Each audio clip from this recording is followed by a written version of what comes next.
My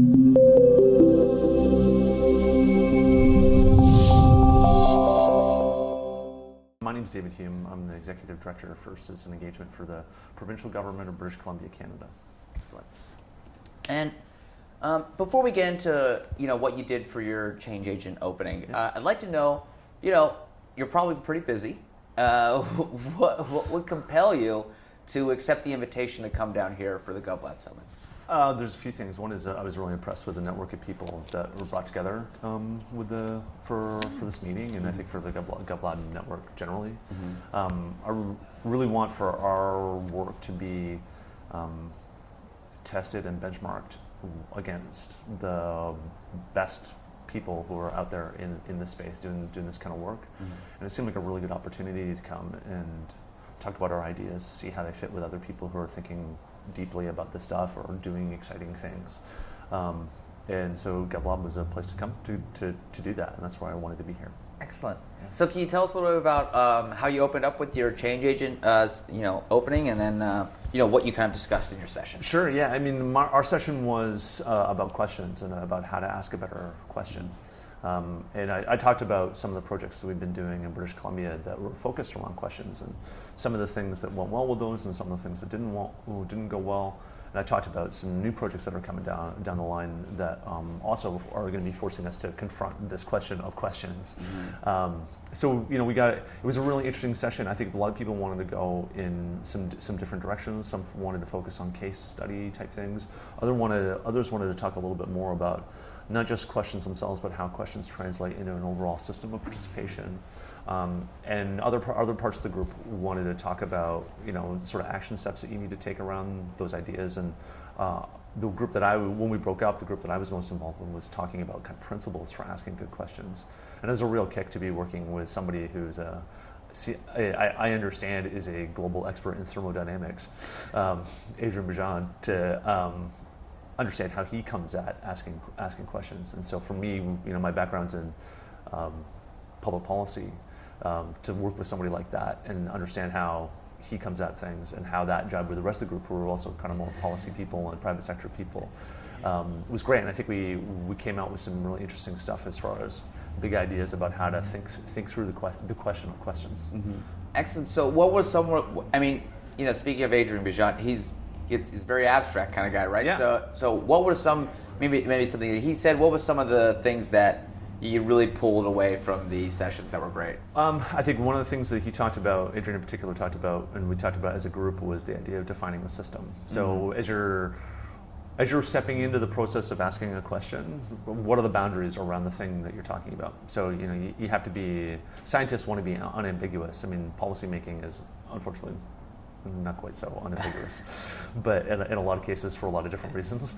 But to be able to think through the idea of boundaries and the idea that those around a space that you're interested in, the thing that you want to go after, to be able to start to think through how you can wrap that up, still let the boundaries be permeable, as Adrian was talking about, and something I really took away.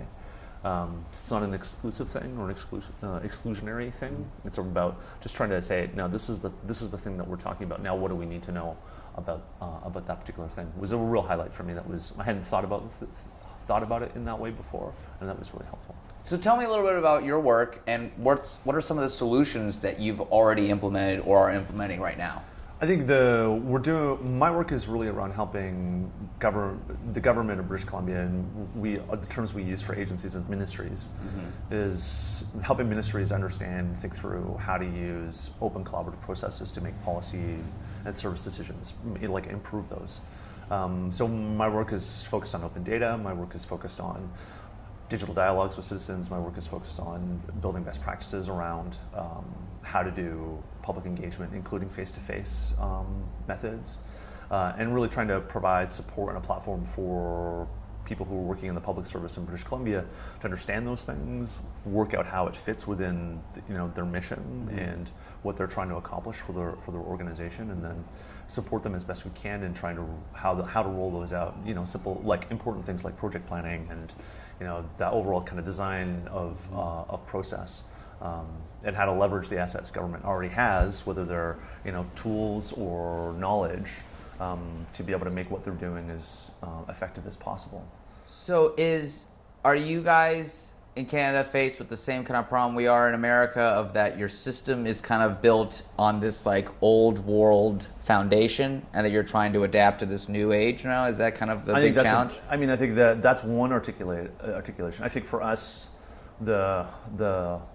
while there's no case, it is the case that our institutions it's a parliamentary institution. Like that's how things work, and we're broken up into silos, and it's like a barbarian kind of approach, right? But I think for us, it's not so much that the problem of those things just being old institutions. There's many things about them that work really well.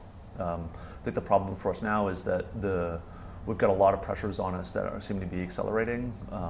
Fiscal pressure, as well as demographic pressure.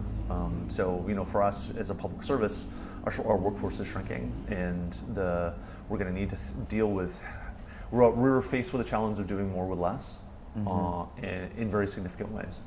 And we deliver a lot of things and fund a lot of things in British Columbia, important things, social services like healthcare and education. We do emergency management. We do, we manage the land base, right? We do environmental assessments. Like all of those things are part of what the provincial government does. And it's going to get harder and harder to do those things in the way that we've done them for many, many years. So seeking a way through. Well, I think the big opportunity of open government and openness generally is that idea of using collaborative approaches to be able to lever the resources of others, focus on the right things rather than the wrong things, make those kinds of big decisions about where to go and how to innovate. So tell me, what are some of the right things and what are some of the wrong things that you're trying to get people to focus on and to avoid? Do you mean in open government generally? Yeah, and specifically even in British Columbia. I think one of the things that we've really learned is that a key success factor for any kind of public engagement process is that it has to be both digital and face-to-face. If you're exclusively digital, you're probably going to fail. You can get away with doing a completely face-to-face approach, but there's a wasted opportunity there. But if you're going to be exclusively digital, you're likely to have a problem in terms of the outcomes that you're trying to achieve. And I think we've learned that as an organization.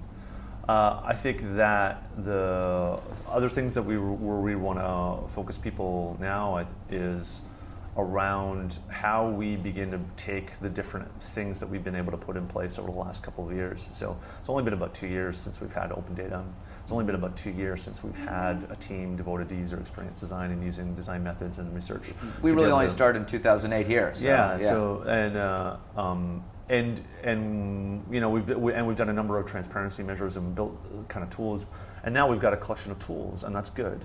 But I think we're now shifting again from the idea of making those things happen to applying those things to more specific problems and working our way, particularly around the delivery of services from that kind of final touch point like a forum all the way back up to the policy level and the legislative level, business process level, like all those different pieces to try and make those things better and more effective. That's another thing that I've heard almost a couple of times is that we've innovated very quickly in this digital age of like, we can make an app, we can make an app, we can make it. There's all these apps, we got all these. So it's like you have apps on apps on apps all the time, but then eventually you get to the point where, we have to actually change systemically on what's happening, right? Yeah. So, and what are the challenges that that you think that you're facing today at like the policy level that are kind of stopping your innovation right now?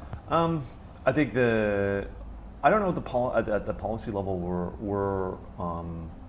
we have much of a challenge there. I mean, I think one of the things that we're really lucky to have in British Columbia is a way of making decisions about how to take the organization. So we have a collection of head of agencies that makes decisions about HR, like our how we train and how we become an employer of choice. We have another group of heads of agencies that's focused on the application of technology and how we're going to be using government's technology budget in strategic ways against a bigger vision, right? So we're lucky to have that kind of governance that allows us that gives us big levers, right, to be able to make some changes. that being said, I think the hardest thing for us is sometimes it's a small group of people who are driving a lot of the work, right? Yeah. And have these kinds of ideas, and how how that scales out to others within the organization, and how you build capability and build culture and do those kinds of works and in a way that is not that's exciting for people and can create some momentum. Kind of almost like an internal movement building kind of thing. That's the hard part. That's the big challenge. So I won't keep you for too much longer. I just have one more question. Yeah. And so this is experiment 1. Yeah. What would you like to see in experiment 2? Be blunt, be hard on us. Well, what would I like to see in experiment 2? I think, for me, just speaking as a change agent, I think probably coming with some more focus would have been good. And I think having defined a little bit better in advance how to use my session to be able to and work with the designers that were good, because I think all the elements, like the mix of ingredients, was totally there. You know what I mean? But I'm not sure we might have put the milk in before the eggs. Do you know what I'm saying? Like, so. I always do that. I mean, I don't even know what I'm doing. I just pulled that out of the air. I'm not even sure if it's the right thing. You do that? I don't even. I have no idea. Anyway, I don't bake. It's okay. But I think that would helped me, and I think it would have helped the group a little bit, kind of work its way through some structure, because I think there's a lot of these rooms are really full of really bright people, and focusing them is always going to be a challenge. But I had a really good session, and I really learned a lot. So I'm taking away some good things. But that would be my suggestion. Excellent. David, thank you so much. Hey, Really my pleasure. appreciate